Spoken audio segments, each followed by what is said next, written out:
Comment rédiger un email qui vend? Comment rédiger un email qui va faire cliquer sur ton lien d'affiliation? Comment rédiger un email qui va te faire générer des commissions en affiliation? C'est le sujet de cette vidéo, toujours en compagnie de Cyril. Cyril, bonjour. Donc Cyril, tu envoies énormément d'emails. Je sais que tu as testé énormément de types d'emails. Et est-ce qu'il existe finalement une structure type d'un email qui vend? Enfin, un email qui vend, c'est quoi finalement? Très large question, à la fois très simple à répondre et très large à la fois. Alors, il y a des techniques qui existent pour rédiger des emails qui vendent. Il y en a des très bonnes. C'est un peu comme les pages de vente, tu vois. C'est-à-dire, on va te proposer plusieurs méthodes. Tu entends par exemple le copywriter expliquer que cette méthode marche, celle-là marche, celle-là marche, celle-là marche. Bon, globalement, il ne faut pas réinventer la roue. Ce qui marchait dans les années 50 marchera toujours. Je veux dire, c'est pas anodin. Voilà. Peu importe le média. Il faut déjà penser à comprendre quelque chose. C'est de l'écrit. Donc, c'est-à-dire que si tu es capable de faire un email qui vend, tu es capable de faire des pages de vente, tu es capable de faire des rédactions d'articles qui soient pertinents. C'est de l'écrit. Tu es capable d'écrire un courrier et de l'envoyer à quelqu'un pour qu'il achète. C'est de l'écrit. Le média de l'écrit, je pense que ça passera quoi qu'il arrive. Après, délivrer ton message, que ce soit par la poste ou par email, c'est un autre sujet.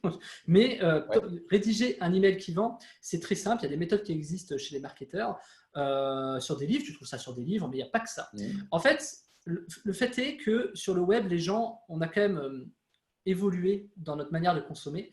On est beaucoup plus sur de l'impulsif. C'est-à-dire qu'aujourd'hui, tu as plus tendance à passer dans une galerie et à te dire « Ah ouais, c'est vrai, j'ai peut-être besoin de ça et de prendre ». À une époque, ce n'était pas forcément le cas. Tu as plus tendance à vouloir prendre ton abonnement Netflix parce que tu as une série qui te plaît, alors qu'avant, pour trouver la série qui te plaisait, tu devais parcourir les forums pour aller, pour pas dire le mauvais mot, pour aller voir la série que tu voulais obtenir. C'est ça, trouver un Donc du lien qui te coup, permettrait de regarder ta série tranquillement chez toi. exactement. Donc, on consomme beaucoup plus vite, en fait. Donc, ce qu'il faut, c'est forcément avoir un impact immédiat. Donc, tu as des choses qui fonctionnent très bien. Moi, c'est des trucs que je marche. Moi, j'ai développé des méthodes là-dessus. Il y a quelque chose qui fonctionne énormément. Je vais te donner une petite astuce, hein. C'est ce qu'on appelle une rupture de pattern au départ. C'est-à-dire mettre un truc qui sort de l'ordinaire. Tu vois, par exemple, moi, j'aime bien envoyer des emails en disant mon mari est mort, ma femme est morte. Machin. Pourquoi? Ça paraît complètement fou et un peu bizarre, tu vois. Mais c'est parce que ça capte. Mais pourquoi le mec il me dit ça? Oh là là, c'est mort. Tu as une sorte d'empathie qui se crée, etc. Je te dis pas forcément d'utiliser ça, mais c'est pour te donner un exemple de rupture de pattern. C'est quelque chose qui capte. Sur YouTube, les mecs qui font des vidéos de rupture de pattern, c'est ils t'affichent un gros billet comme ça, alors que tu allais regarder une vidéo sur les chats. Ils t'affichent un énorme billet comme ça. Et ça, c'est quelque chose qui fonctionne énormément au départ. C'est-à-dire, il faut tout de suite accrocher la personne. Quand tu as accroché la personne, après, c'est les techniques classiques. C'est-à-dire, il faut réussir à comprendre ta cible, savoir ce dont elle a besoin, savoir lui expliquer avec des mots simples le message que tu vas adresser. Donc, je reprends l'exemple de la masseur que j'avais donné d'ailleurs un peu hier dans la vidéo. C'était il faut que tu arrives à te mettre à la place de la personne. Rédiger un email qui vend comme une page de vente, c'est réussir à comprendre le produit et comment tu l'adresses. Et la vraie technique pour faire ça, il y en a une qui marche à tous les coups, c'est de séparer le produit que tu vends au marketing que tu proposes. C'est-à-dire, il n'y a rien de plus facile. Et si tu comprends ça, tu as tout compris. Il n'y a rien de plus facile. Il n'y a rien de plus facile que de vendre quelque chose que tu ne connais pas. Pourquoi? Ah, Parce que si tu connais ton produit, si tu sais le produit que tu vends, ouais. tu vas avoir tendance à expliquer le produit, les caractéristiques, les machins, etc. Et en fait, tu vas avoir tendance à parler du produit plutôt que de la personne que tu as en face. Alors que si tu ne connais pas le produit, ta seule solution, c'est d'imaginer pourquoi la personne achèterait quelque chose que tu ne connais pas. Donc toi, tu vas te projeter en disant, si moi je ne connais pas un produit de minceur, qu'est-ce que je peux leur dire? Donc, Et ça, tu te mets plus dans la peau d'un consommateur que dans la peau d'une personne qui connaît, comme tu dis, qui a conçu le produit.